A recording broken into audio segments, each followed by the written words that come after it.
আসসালামু আলাইকুম সুপ্রিয় শিক্ষার্থী বন্ধুরা, এই মুহূর্তে যে যেখান থেকে যুক্ত হয়েছে সবাইকে জব এমসিকিউ প্লাসের পক্ষ থেকে আমি সালাম জানাচ্ছি। অনেক অনেক প্রীতি ও শুভেচ্ছা। আশা করি সকলেই ভালো আছো, সুস্থ আছো এবং নিরাপদে রয়েছো। আজকের ক্লাসটা হতে যাচ্ছে যে কোনো চাকরি পরীক্ষার্থীদের জন্য সবচেয়ে গুরুত্বপূর্ণ ক্লাস। বিসিএস বলো, তুমি শিক্ষক নিবন্ধন বলো, তুমি প্রাইমারি বলো, তুমি ব্যাংক জব বলো, জুডিশিয়াল সার্ভিস বলো, যে কোনো চাকরির জন্য বাংলা ব্যাকরণের সবচেয়ে হট 10টি টপিক। তুমি বোর্ডের দিকে তাকাও, দেখতে পারবা বাংলা ব্যাকরণের সেরা 10টি টপিক। কি সেই 10টি টপিক? এর বাইরে তোমাকে আর পড়তে হবে না, বাট এই 10টি ক্লাসে তুমি যদি 20টা ঘন্টা আমাদের সঙ্গে সময় দাও, বাংলা ব্যাকরণ নিয়ে তোমাকে আর কেউ কখনো আটকাতে পারবে না। কি কি সেই টপিক সময় একটু দেখো। বাংলা বানান রীতি, প্রয়োগ ও অপপ্রয়োগ, বাংলা ভাষার উদ্ভব, ভাষা, লিপি, ধ্বনি ও বর্ণ, রয়েছে নত্য ও সত্যবিধান, শব্দ ও শব্দের নানা রূপ, পদ, বাক্য ও বাচ্য, কারক, বিভক্তি ও বিরাম চিহ্ন, রয়েছে উপসর্গ, অনুসর্গ, পুরুষ স্ত্রীবাচক শব্দ, সংখ্যাবাচক শব্দ, দ্বিরুক্ত শব্দ, সমর্থক শব্দ, বিপরীতার্থক শব্দ, রয়েছে সমাস, রয়েছে সন্ধি ও প্রত্যয়। যদিও ক্লাস নেওয়ার সময় এই দুটোকে আমরা কেটে ফেলবো, না হলে এক ক্লাসে ধরতে তোমাদের কষ্ট হবে। এমন হতে পারে সমস্যা, যদি আমাদের পর্যাপ্ত সময় থাকে আমরা 2টা ক্লাস নিব, যেন সবগুলো এক বহুব্রীহি তো আচ্ছা ডিটেলস আমি আলোচনা করব। যেমন এক বহুব্রীহি 9 প্রকার, তাহলে তুমি ধরবা কি হবে? এটা রয়েছে ধ্বনি পরিবর্তন। অনেক শিক্ষার্থী বলে এটা এত কষ্ট কেন? ছন্দ, অলঙ্কার ও রস। তোমরা জানো আজকের পরীক্ষা অলঙ্কার দিয়ে প্রশ্ন আসছে বাংলা বানান রীতি, প্রয়োগ ও অপপ্রয়োগ। এই টোটাল বিষয়টাই নিয়ে আজকে আলোচনা হবে। দেখি কোথায় কি রয়েছে। আলহামদুলিল্লাহ। তাহলে আমি যে কাজটা করব সেটা একটু দেখে নিই। দেখো, সবার আগে বাংলা বানান রীতি, প্রয়োগ ও অপপ্রয়োগ, এটাই সবার আগে দেওয়ার কি কারণটা হলো স্যার, কারণ এমন কোনো পরীক্ষা নেই বাংলা বানান না আসে। এটা বাংলাতেও আসে, মানসিক দক্ষতায় আসে। সেই বানানগুলো কি কি তুমি দেখো। সেই বানানগুলো হতে পারে এই বানানগুলো সাধারণত যে কিছু কাছে কমন বানান, যেমন ধরো মুমূর্ষু। এই যে দেখো, আমি একটু এটাকে নিয়ে আসি, হোয়াইট বা ইয়ে হলো। এই দেখো মুমূর্ষু, মহর্ষুকার, ময় দীর্ঘকার, শয়রে পেরস্যকার, মুমূর্ষু। আসে শুশ্রূষা, শয়রস্যকার, শয়রা বলা দীর্ঘ শুশ্রূষা। তোমার আসে শ্বশুর বানান। এই যে শ্বশুর বানানে বফলা হলেও শাশুড়ি বানানে বফলা হবে না। শ্বশুর, শাশুড়ি, পিপিলিকা, মরিচিকা, বিভীষিকা, সবিচির, মুহূর্ত, মুহুর্মুহু, ধৈর্য, অধৈর্য, দীর্ঘ, দৈর্ঘ্য, সরস্বতী, নির্নিমেষ, বাল্মীকি, নিশিথি, নিঃসায়ত্ত, শাসন। এই যে বানানগুলো বারবার আসে, একদম কিছু কমন বানান আসে, ছেলেমেয়েরা এটা পারে না। আর এটা না পারার কারণে এটা নিয়ে খুব ঝামেলায় পড়ে যায়। আরো একটা কিছু বিষয়টা দেখো ভাইয়া, বলে কি জানো স্যার, বাংলা বানান সব ঠিক, রস্বীকার দীর্ঘ একটা দিলেই হয়। ভাইয়া তুমি দেখো, রস্বীকার দীর্ঘ দিলে কিভাবে হয়? তুমি এই নিচ হলো নিম্ন, এই নিচ হলো বাজে, তুচ্ছ, ঘৃণিত, হীন। এই কুল হলো বংশ, এই কুল হলো নদীর তট, সৈকত, বেলাভূমি। তাহলে কি হবে? ডাক্তার ধরেছে তোমার নারী, আর আইসা বললো কি দোস্ত ডাক্তার নারী ধরছে, মানে কি? আবার এই নারীর সাথে এই নারীর তফাৎ আছে, না জানলে তোমাকে নাম্বার হারাতেই হবে। মজার বিষয় দেখো, এই ধ্বনি হলো শব্দের ক্ষুদ্রতম অংশ, এই ধ্বনি হলো বৃত্তশালী। তাহলে স্যার এই ধ্বনি মানে কি? এই ধ্বনি হলো যুবতী। তুমি বুঝতে পারো না, গান শুনতে কিন্তু বুঝো নাই। সোহাগ চাঁদ বদনী ধ্বনি, নাচো তো দেখি বালা, নাচো তো দেখি। দেখো, এই মরা আর এই মরা, এর মধ্যে তফাৎ না জানলে তোমাকে 1 নাম্বার হারতে হবে। তুমি দেখো, এই পড়া আর এই পড়া দুইটার মধ্যে আলাদা অর্থ হয়ে গেল। মজার বিষয় কি দেখো, এটা পরীক্ষা এসেছে, বিয়ের আগে হয়ে যায় বধূ আর বিয়ের পরে হয়ে যায় বধূ।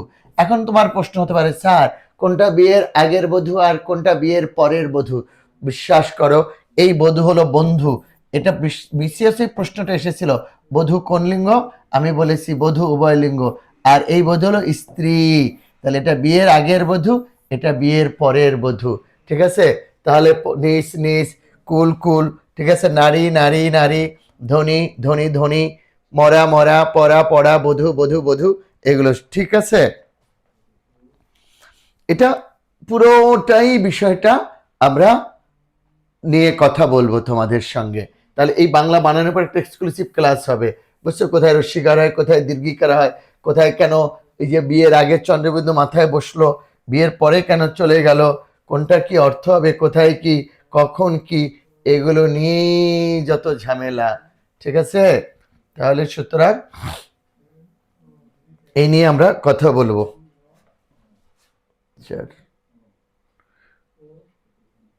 বানান রীতি, তাহলে আমাদের বানান রীতি প্রয়োগ ও অপপ্রয়োগ এটা বেশ দিয়েছে, বুঝছো, প্রচুর জায়গা রেখেছে যে স্যার দীর্ঘ সময়টা নিবে। নেক্সট ক্লাস থেকে আমরা একদম হাতে হাতে দেখাই দেবো। আমি তোমাকে বলি, দেখো এই যুক্ত বর্ণটায় কোন কোন বর্ণ গঠিত বলো তো? যদি বলি যে উষ্ণ শব্দটার যুক্ত বর্ণটি কোন কোন বর্ণে গঠিত, বলতে পারবা? এইটা অনেকে বলে স্যার মূর্ধন্য হবে না ইও হবে, অধিকাংশ ছেলে মেয়ে এটাকে ইও বলে। বিশ্বাস করো এটা উষ্ণ তৃষ্ণা, এটা ইও প্লাস জ, আর এটা উল্টোটা, এটা জ প্লাস ইও জ্ঞান বিজ্ঞান, আর এটা গঞ্জ অঞ্জলি রঞ্জন খঞ্জন ব্যঞ্জনা, এইগুলো তোমাকে জানতে হবে রে ভাইয়া, ঠিক আছে? আমি আর মুসলাম না, এটা থাকবে কিন্তু। তাহলে এই যুক্ত বর্ণ সহ আমরা আলোচনা করব বানান রীতি। এবারে মজার একটা দিকে আছে, দেখো বাংলা ভাষার উদ্ভব, ভাষা লিপি ধ্বনি বর্ণ। হ্যাঁ, আচ্ছা একটা জিজ্ঞেস করি, এটা আমরা এই পেশে আলোচনা করতে পারবো, জায়গা রেখেছে। এটা 2 নাম্বার লেকচারে আমাদের সেই আলোচনাটা হবে, উপরে বলা আছে। আর একটা কথা বলি, তোমরা যে কোনো সময় আমাদের জব, এই যে সবাইকে রিকোয়েস্ট করব যে আমাদের জব এমসিকিউ প্লাস এটা অ্যাপটা ইনস্টল করে নিবা ফেসবুকে, এখান থেকে ইনস্টল করে নিলে মোবাইল অ্যাপটা, তাহলে দেখবা আমাদের সবগুলো ক্লাস সুবিধা হবে, ঠিক আছে? বন্ধুদেরকে বলবা এখানে নিয়মিত ক্লাস হচ্ছে। তাহলে দেখো বাংলা ভাষার উদ্ভব, ভাষা লিপি ধ্বনি বর্ণ, এটা নিয়ে কথা আছে কি, দেখো এই উদ্ভবটা কিভাবে হয়, কোথা থেকে হচ্ছে। আচ্ছা যদি জিজ্ঞেস করি বাংলা ভাষার সৃষ্টি হয়েছে কোথা থেকে, কেউ কেউ মূলত এটা প্রাকৃত থেকে। প্রাকৃত কি জানো? সাধারণ মানুষের ভাষা, সমাজে যারা একেবারে ছিলেন, এখন গৌড় অঞ্চলে যে সাধারণ মানুষগুলো বাস করতেন তারা ছিলেন গৌড়ীয় প্রাকৃত। মগধ অঞ্চলে যারা বাস করতেন তারা মাগধী প্রাকৃত।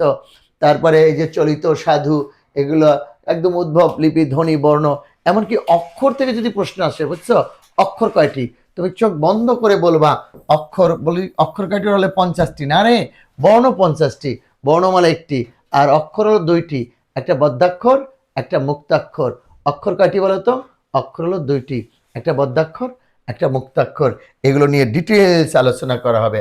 একদম লিপি অল্পপ্রাণ মহাপ্রাণ ঘোষ অঘোষ কণ্ঠ তালব্য মূর্ধ দন্ত ওষ্ঠ, ঠিক আছে? এগুলো নিয়ে ডিটেলস আলোচনা হবে তোমাদের সাথে। তাহলে এই অংশটাও আমরা পরে চলে যাচ্ছি। বাংলা ভাষার উদ্ভব লিপি ধ্বনি বর্ণ এগুলো ফাঁকা রেখেছে যে দীর্ঘ আলোচনার জন্য, আমরা এগুলো তোমাদেরকে আলোচনা করে বুঝিয়ে দেবো আর কি। নত্য ও সত্য বিধান 3 নাম্বারে, জানো মজার বিষয়, এটা বাংলাতে 2 ন, এই যে 2 ন, একটা হলো মূর্ধন্য, এটা আবার দন্ত না কিন্তু, আর এটা মূর্ধন্য ন মাত্রা, আর একটা হলো দন্ত ন, আর স 3টা কি কি দেখো, তালব্য স, এই যে দেখো মূর্ধন্য স, আর একটা হলো দন্ত স, এই যে স 3টা ন 2টা। স্যার সমস্যা কি? সমস্যা কোথাও না, দেখো বিশ্বাস করো তুমি, এটাও মন এটাও মন, এই 2 মনের মধ্যে ব্যবধান মিনিমাম 40-এর। এটাও বর্ষা এটাও বর্ষা, এটাও সকল এটাও সকল, ঠিক আছে? এটাও শাল এটাও শাল। বিশ্বাস করো এইগুলোর মধ্যে কত ব্যবধান রয়ে গেছে একটু উচ্চারণ বর্ণমালাগুলোর মধ্যে। এই সকল কি জানো? সমগ্র। আর এই সকল কে বলতে পারে? মাছের আঁশ। এই বর্ষা হলো তীর স্বর বান, এই বর্ষা। তাহলে এই 2 ন এবং 3 স্বজনিত যে প্রশ্নগুলো আসে এটা আমরা দেখাই দেবো। এখান থেকে কোন প্রশ্ন বেশি আসে জানো? নিচের কোনটি স্বভাবতই মূর্ধন্য ন, নিচের কোনটি নিত্য মূর্ধন্য ন, কোন বানানটি শুদ্ধ, কোনটি নিয়ম বহির্ভূত, এটা খুবই গুরুত্বপূর্ণ তোমার জন্য, বুঝতে পারছো? তাহলে এটা আমরা ওইটা গেলে হয়ে যাবে। নেক্সট আমরা যাচ্ছি, দেখো ও থাকলো নত্য সত্য বিধান নিয়ে আমাদের কথা হবে। শব্দের নানা রূপ, যেহেতু দেখো শব্দ নিয়ে আমরা কি কি কথা বলবো, কোনটা মৌলিক শব্দ কোনটা সাধিত, কোনটা যৌগিক কোনটা রূঢ়, কোনটা যোগরূঢ়। এবার আবার দেখো গঠনমূলক হলো 2টা, মৌলিক সাধিত, এটা গঠনমূলক। আমরা একটু হাইলাইটস করে যাচ্ছি। 2 নাম্বারে হলো অর্থমূলক। অর্থমূলক আবার এখানে মৌলিক হলে এখানে কি যৌগিক হবে না, যৌগিকটা সম্পূর্ণ আলাদা অর্থে, যৌগিক রূঢ় যোগরূঢ়। 3 নাম্বার হলো তৎসম অর্ধ তৎসম তদ্ভব দেবী, এটা হলো উৎসমূলক, এটা মূলত উৎসমূলক। কি কি আছে? তৎসম, অর্ধ তৎসম, তদ্ভব, দেশি বিদেশি। স্যার চিনব কিভাবে? এই চেনার কিছু মজার কৌশল আছে, যদি মুখস্থ নাও থাকে আমি মুখস্থ করার কিছু টেকনিক এখনই বলে দেই। যেমন সোজা থেকে যাই, স্যার চীনা শব্দ মনে থাকে না, সোজা। চা, চিনি না এনে এলাচি, লিচু এবং লুচি এনেছে কেন? জাপানি আরো সোজা। রিক্সাওয়ালা প্যাগোডায় না গিয়ে হাসনায়নার গন্ধ নিয়ে হারিকিরি করে বসলো। তাহলে রিক্সাওয়ালা প্যাগোডা, হাসনায়না, হারিকিরি। হ্যাঁ, তারপরে যত তাস ওলন্দাজ, রৈতন হরতন স্কাপ নিয়ে খেলতে খেলতে তুরুপ দেওয়ার জন্য টেক্কা ফেলা হলো। এই যে শব্দগুলো আছে, এটা তোমাকে কত দূর নিয়ে যাবে তুমি জানো? যে কোনো ভাষার বলো, আমি তোমাকে এখনই মুখস্থ করাই দিই। পর্তুগিজগুলো একটু বেশি আছে, এই জন্য আমি বলিনি, তাও বললে বলতে পারি। গির্জার পাদ্রি, কামরাঙ্গা, আনারস, আপেল, পেয়ারা, পেঁপে, জলপাই, পাউরুটি খেতে খেতে আলপিন খেয়ে আলকাতরা মার্কা হয়ে বসে আছে। এটা দেখে কুড়ির বিরুদ্ধে যিশু হাঁটছে, হাসবেই তো, কারণ সাবান, তোয়ালে, বালতি সব গোদামের আলমারিতে, অথচ চাবি নেই। আবার তালা কিন্তু গুজরাটি শব্দ, চাবি পর্তুগিজ, তালা গুজরাটি। আজ হরতাল বলে খদ্দর বিক্রি হবে না। স্যার লিখে দেন। হ্যাঁ, এটা আমরা এই শব্দের ক্লাসে লিখে দেবো ইনশাআল্লাহ। ক্লিয়ার? তাহলে আশা করি এই অংশ নিয়ে কোনো সমস্যা হবে না।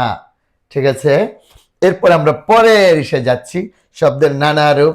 আবার কিছু শব্দ আছে পারিভাষিক শব্দ, কিছু মিশ্র শব্দ। আমরা পারিভাষিক শব্দ যেগুলো আসতে পারে ঠিক সেইগুলি আমরা পড়াবো ইনশাআল্লাহ। পদ, বাক্য, বাচ্য। আচ্ছা, আগে একটু পদে যাচ্ছি আমরা, দেখি এই যে পদটা একটু দেখাই। পদ, বাক্য, বাচ্য। যেমন ধরো তুমি মানুষ, গরু, ছাগল জাতিবাচক, স্যার বুঝলাম। আবার ওমর, আনিস, মাইকেল এটা ব্যক্তিবাচক, সংজ্ঞা বা নামবাচকারী ব্যক্তি। ঢাকা, দিল্লি, আগ্রা সংজ্ঞা বা নামবাচক। স্যার মানুষ, ইংরেজ। আবার দেখো পদ্মা, মেঘনা, যমুনা এটাও সংজ্ঞা বা নামবাচক। কিন্তু স্যার তাহলে নদ, নদী, পাহাড়, পর্বত এটা কেন জাতিবাচক হলো? দেখো তুমি বিশেষণ দেখো, নাম বিশেষণ এবং ভাব বিশেষণের মধ্যে তফাৎ কি? একদম উদাহরণ সহ হচ্ছে, ধীরে ধীরে বায়ু বয়, ঘোড়া অতি দূরত্বে চলে, সুস্থ সবল দেহ কার না কাম্য। একবার এসেছিল এই মাটি সোনার বাড়া, মানে কি? অতিশয়ন কি সেটাই তো জানি না স্যার। আবার অব্যয় 3 প্রকার শব্দ, খাঁটি বাংলা, সংস্কৃত, বেশি বিদেশি। তাহলে স্যার সমুচ্চয় অব্যয় কি, অনন্য অব্যয় কি, অনুকার অব্যয় কি, অনুসর্গ অব্যয় কি, এটা নিয়ে কোনো কথা বলবেন না? হ্যাঁ অবশ্যই। আবার ক্রিয়া, সমাপিকা, অসমাপিকা, যৌগিক। একটা মজার বিষয় তোমাকে দেখাবো, পদে গিয়ে দেখাবো রে দাঁড়া, ওই যে কারকে গিয়া, কর্মটা এখানে একসাথে দুইটা লাগবে। আর বাক্য, এই বাক্যের কিছু সহজ কিছু নিয়ম তোমাদেরকে দেখাবো। সরল কি হবে, জটিল, যৌগিক, অস্তিবাচক, নেতিবাচক, প্রশ্নবাচক। ঠিক আছে, আর বাচ্য নিয়েও একটা চমৎকার একটা আলোচনা হবে, কোথাও তোমরা যাবে না, সবগুলো ক্লাস আমাদের করবে, অন্তত বাংলা। তোমার ভালো লাগুক মন্দ লাগুক সেটা পরের ব্যাপার, কিন্তু ক্লাসগুলো তুমি করবা, তাহলে বাংলা নিয়ে তোমাকে আর কেউ কখনো আটকাতে পারবে না। কর্তৃবাচ্য কি, করবাচ্য কি, ভাববাচ্য কি। আবার দেখো বাঁশি বাজে এ মধুর লগনে, স্যার এটা কেন কর্ম করতে পারছো? জল পড়ে পাতা নড়ে, সুতি কাপুর বেশি দিন টেকে, এগুলো সব কর্ম করতে পারছো। যে বাক্যে কোনো কর্তা থাকে না, বরং কর্মই কর্তার জায়গা দখল করে নেয়, তাকে বলা হয় কর্ম করতে পারছো। ঠিক আছে, এইগুলা নিয়ে আমরা কথা বলবো। কারক ও বিভক্তি, সাথে আছে বিরাম চিহ্ন। কারক দেখো, সরি, কারক ও বিভক্তি, বিরাম চিহ্ন। এখানে একটু স্লাইডে যাই, তাহলে আমাদের সুবিধা হবে দেখতে আর কি। 6 নম্বর লেকচার থাকবে কারক। আচ্ছা দেখো, তোমাদেরকে যদি জিজ্ঞেস করি, বিরাম চিহ্ন নিয়ে কথা হবে, বিভক্তি কিভাবে মুখস্থ করতে, ক্লাসে মুখস্থ করে দেবো ইনশাআল্লাহ, কিছু টেকনিক আছে। বিরাম চিহ্ন, প্রান্তিক চিহ্ন 3টা, দাড়ি, প্রশ্নবোধক, আশ্চর্যবোধক, কোথায় কোলন হয়, কোথায় ড্যাশ হয়, কোথায় হাইফেন হয়, ব্যাকরণ চিহ্ন কেন 4টা। ঠিক আছে, আধুনিক চিহ্নতে কেন ডট ব্যবহার করা হয়, ত্রিবিন্দু, এটাকে বিন্দু বলা হয়, ত্রিবিন্দু কি, হ্যাঁ কারণ অসমাপ্ত বটে রে, এই যে অসমাপ্ত হলে ত্রিবিন্দু, এগুলো নিয়ে কথা হবে। তাহলে কারকটা নিয়ে একটু দেখো তুমি। কারক, কারকটা কি? বাক্যে ক্রিয়াপদের সাথে অন্যান্য পদের সম্পর্কটা হলো কারক। কি বলছে বলে তো, ক্রিয়া কিন্তু কারক না। এখন আমি তোমাকে একটা কথা জিজ্ঞেস করি, আমি খাই, তুমি দেখো আমি খাই, এখানে কর্ম কোনটা? অধিকাংশ ছেলে মেয়ে বলে খাই কর্ম, যখন আমি বলি না না, বলে স্যার আমি কর্ম। আরে এখানে কোনো কর্মই নাই, আমি ভাত খাই, ভাত কর্ম। স্যার এটা তো কোনোদিনও জানতাম না, ভাত কর্ম। বিশ্বাস করো অধিকাংশ ছেলে মেয়ে এখানে গ্যাপ আছে। সে পড়ে, কর্ম কোনটা? কোনো কর্ম নাই, বাট সে বই পড়ে, বই কর্ম। তারা লিখে, কোনো কর্ম নাই, তারা চিঠি লিখে। এটা তাহলে ঠিক আছে। আর বিভিন্ন জায়গায় থামার জন্য যে চিহ্নটা হয় সেটা হলো বিরাম চিহ্ন। এবার দেখো লেকচার 7, একটা জিনিস, উপসর্গ, অনুসর্গ, পুরুষ স্ত্রীবাচক শব্দ, সংখ্যাবাচক শব্দ, দ্বিরুক্ত শব্দ, সমার্থক শব্দ, বিপরীতার্থক শব্দ। এখন এইখানে একটা কাজ করে অধিকাংশ ছেলেমেয়েরা। তার আগে একটা জিনিস বুঝতে পারো, তুমি দেখো এই যে হার আছে না, হার, হার ভালো করে খেয়াল করো। হারের আগে যখন আ বসবে, আ, এই আটা হলো উপসর্গ, আগে বসছে কিন্তু প্রিফিক্স। হারের পরে যখন আ বসবে, হারা, এটা কিন্তু প্রত্যয়। তাহলে উপসর্গ আগে বসবে, কোনো অর্থ নেই। প্রত্যয় পরে বসে, কোনো অর্থ নাই। আর অনুসর্গ বাক্যের মধ্যে বসে, প্রতি বিনে বিহনে, মাঝে মধ্যে, বই ব্যতীত, তরে পরে, শনে মাঝারে, দ্বারা দিয়ে, কর্তৃক, হেতু, কি হেতু এসেছো তুমি কহ বিস্তারিয়া, হেতু মানে জন্যে, এগুলো সব অনুসর্গ বাক্যের মধ্যে বসে স্বাধীনভাবে। আসো প্রভু তুমি জগৎ মাঝারে, মাঝারে স্যার আপনি বলেন বাক্যের মধ্যে বসে। হ্যাঁ, বাক্যের মধ্যে মানে মিডলে না, বাক্যের যে কোনো জায়গা হতে পারে। আমি বলি নাই, এটা তো দেখো দাঁড়িয়ে ভিতরেই আছে, বাক্যের ভিতরেই। পুরুষ স্ত্রীবাচক শব্দ, এটা নিয়ে খুবই ঝামেলা হয়। এখানে থেকে যেটা আসে নিত্য পুরুষবাচক, নিত্য স্ত্রীবাচক। কবিরাজ এসেছে, কবিরাজ অকৃতদার ঢাকিকে বললো তুমি চাইলে রাষ্ট্রপতি অথবা বিচারপতির অনুমতি নিয়ে কৃতদার হতে পারো। আর নিত্য স্ত্রীবাচক কি দেখো, ডাইনি সতীন সৎমাকে বলল রূপসী অসূর্য স্পর্শ অরক্ষণীয় ঘরে রাখা উচিত না। শাকসুনি যদি জানতে পারে যে সজনী ধ্বনি ওর সাথে হাত মিলিয়েছে, তাহলে সধবা ও বিধবাদের হাত থেকে দাইমাকে বাঁচানো যাবে না। সংখ্যাবাচক শব্দ, এটা হলো অঙ্ক বা সংখ্যাবাচক, পরিমাণ বা গণনাবাচক, পূরণ বা ক্রমবাচক, তারিখবাচক। এটা নিয়ে খুব চমৎকার একটা আলোচনা হবে। আমি সবগুলো হাইলাইটস করে যাচ্ছি আজকে। এই ক্লাসটা একটু ভালো করে সবাই দেখবা, 2-3 বার করে দেখে নিও, এরপরে দেখবা, তাহলে তোমার ক্লাসের প্রতি একটা আগ্রহ তৈরি হবে, মজা লাগে। দ্বিরুক্ত শব্দ, এই দ্বিরুক্ত 3 প্রকার, কি কি? অঙ্ক বা সংখ্যাবাচক, পরিমাণ বা গণনাবাচক, সরি, এই যে শব্দ দ্বিরুক্তি, পদের দ্বিরুক্তি, অনুকার অব্যয়ের দ্বিরুক্তি, খুবই মজার এটা।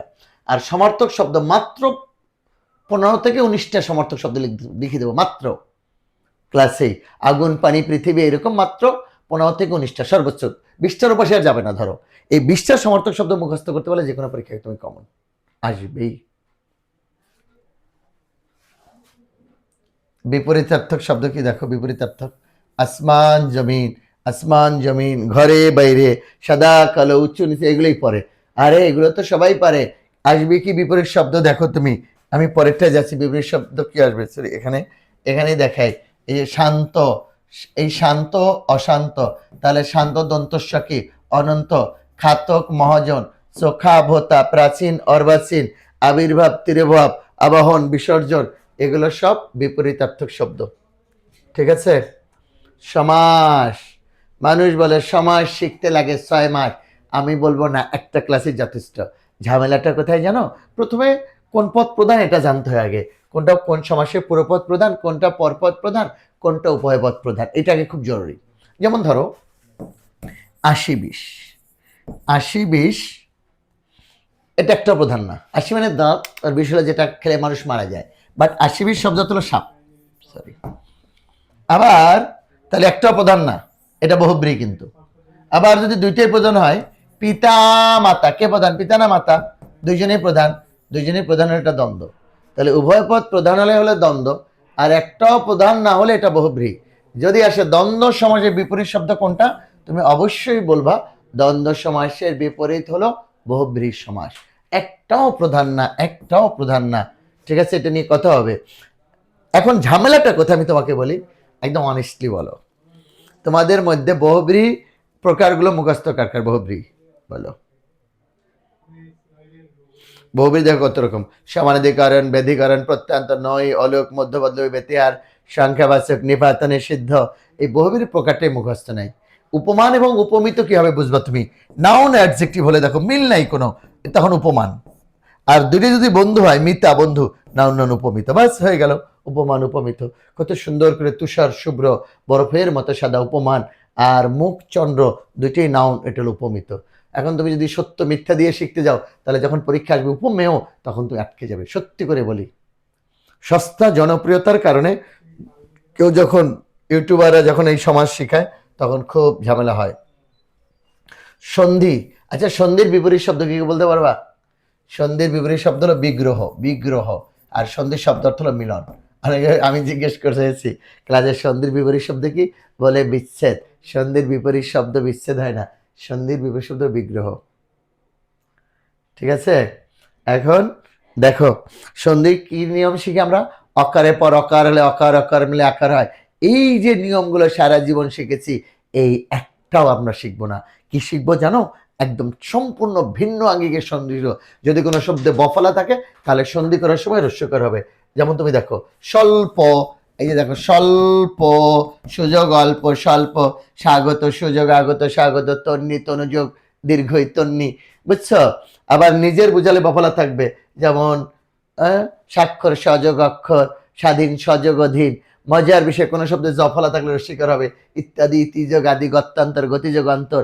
এমন ভাবে যদি কোনো শব্দে তোমরা জানো, যদি কোনো শব্দে একদম লয় লা, একটা ভিডিও দেখছি না, উন্নয়ন উন্নয়ন, ওরকম যদি কোনো শব্দে লয় ল, ডয় ড, নয় ন, তয় ত, দয় দ, জয় যা থাকে, প্রথম শব্দটাই খণ্ডতে হবে। উল্লাস, উজ্জক্লাস, উদ্দিন, উদ্যোগ দিন, চমৎকার আলোচনা হবে। প্রত্যয়ের ঝামেলাটা কি, প্রথমে 5 মিনিট প্রত্যেকটা ছক দেখাই দেবো, যেন প্রত্যয় তুমি পারো। এরপর শিখাবো কোথায় মান থাকলে মতু হবে, বান থাকলে বতু হবে, মহৎ থাকলে ইমন হবে, এগুলো সব দেখাই দেবো ইনশাল্লাহ, ইনশাল্লাহ। প্রত্যয়, তাহলে সন্ধি প্রত্যয় নিয়ে ডিসিশন আছে। ধ্বনি পরিবর্তন নিয়ে কি যে ঝামেলা, স্যার ধ্বনি পরিবর্তন পারিই না। আরে আগে তো তোমাকে আইডেন্টিফাই করতে হবে। ধ্বনি পরিবর্তন 2 রকম, একটা স্বরধ্বনির পরিবর্তন, একটা ব্যঞ্জন ধ্বনির পরিবর্তন। এবারে প্রকারগুলোর নাম জানবা তুমি। স্বর কখনো আসবে, স্বর কখনো চলে যাবে, স্বর কখনো পরিবর্তন ঘটবে। ব্যঞ্জনের ক্ষেত্রেও তাই, ব্যঞ্জন কখনো আসবে, ব্যঞ্জন কখনো পরিবর্তন ঘটাবে, ব্যঞ্জন কখনো চলে যাবে। ওগুলো আলাদা নাম আছে, স্বরাগম, সম্প্রকর্ষ বা স্বরলোপ, স্বরসঙ্গতি, অপিনিহিতি, অভিশ্রুতি, অসমীকরণ। ব্যঞ্জনের ক্ষেত্রে আলাদা নাম আছে, সমীভবন, বিষ সমীভবন, ব্যঞ্জনচ্যুতি, ব্যঞ্জন বিকৃতি, ব্যঞ্জন দ্বিত্ব বা দ্বিত্ব ব্যঞ্জন। বুঝতে পারছো? অন্তরতি, রকারলোভ, হকারলোভ, অশ্রুতি, বশ্রুতি, এই নামগুলো আগে ক্লাসে আমরা মুখস্থ করাবো, তারপর ধ্বনি পরিবর্তন। বাংলা কবিতার ছন্দ 3টি, স্বরবৃত্ত, মাত্রাবৃত্ত, অক্ষরবৃত্ত। স্যার এটা ধরবো কি হবে? এই কবিতাটা যে স্বরবৃত্ত, যেমন প্রাইমারিতে এই যে দেবার যেটা আসলো, এই যে বিদ্রোহী কবিতা কোন ছন্দে? আমরা বলি বিদ্রোহী কবিতা মাত্রাবৃত্ত ছন্দে রচিত। ঠিক আছে, ওকে। ছন্দ অলঙ্কার, এই যে শব্দ অলঙ্কার, অর্থালঙ্কার, ঠিক আছে। রস, বাংলা সাহিত্য রস, শৃঙ্গারবাদী রস, হাস্যরস, করুণ রস, রুদ্র রস, বীর রস, ভয়ঙ্কর রস, বিভৎস রস। ঠিক আছে, সুতরাং এটাকে বলা হয় ছন্দ অলঙ্কার রস। 9টা রস, এটা নিয়ে ডিটেইলস আলোচনা হবে তোমাদের সাথে আলহামদুলিল্লাহ। ছন্দ অলঙ্কার রস, ওই ক্লাসটা সবচেয়ে মজার হবে ইনশাআল্লাহ। আর তোমরা আমাদের সঙ্গে থাকবে। তোমরা একটা কথা শোনো, আমাদের এই যে জব এমসিকিউ প্লাস অ্যাপটি প্লে স্টোর থেকে ইনস্টল করবা। আর আমাদের সাথে থাকার জন্য তোমাদের ধন্যবাদ, যে নিয়মিত আমাদের ক্লাসগুলো করো। আশা করি যে কোনো চাকরির জন্য তোমাকে আর কখনো আটকাতে হবে না। আমি শুরুতে বলেছি, এখনো বলছি, বাংলা ব্যাকরণ এবং সাহিত্যের পুরো ক্লাসটাই আমার সঙ্গে হবে। তোমরা আমাদের সঙ্গে যুক্ত থাকবে এবং ক্লাসগুলো উপভোগ করো। মজায় মজায় ক্লাসগুলো হবে, যাতে তোমরা ভুলে না যাও, যাতে মুখস্থ থাকে। আর কিছু টিপস মাঝে মাঝে দেবো, পড়া মুখস্থ করার কৌশল, সফরে আবার কিছু গোপন কৌশল, পড়ার সবচেয়ে ভালো পিকআউট টাইম কোথায়, এগুলো ডিটেলস কথা হবে তোমাদের সাথে। তো থ্যাংক ইউ এতক্ষণ আমার সঙ্গে থাকার জন্য। আল্লাহ হাফেজ।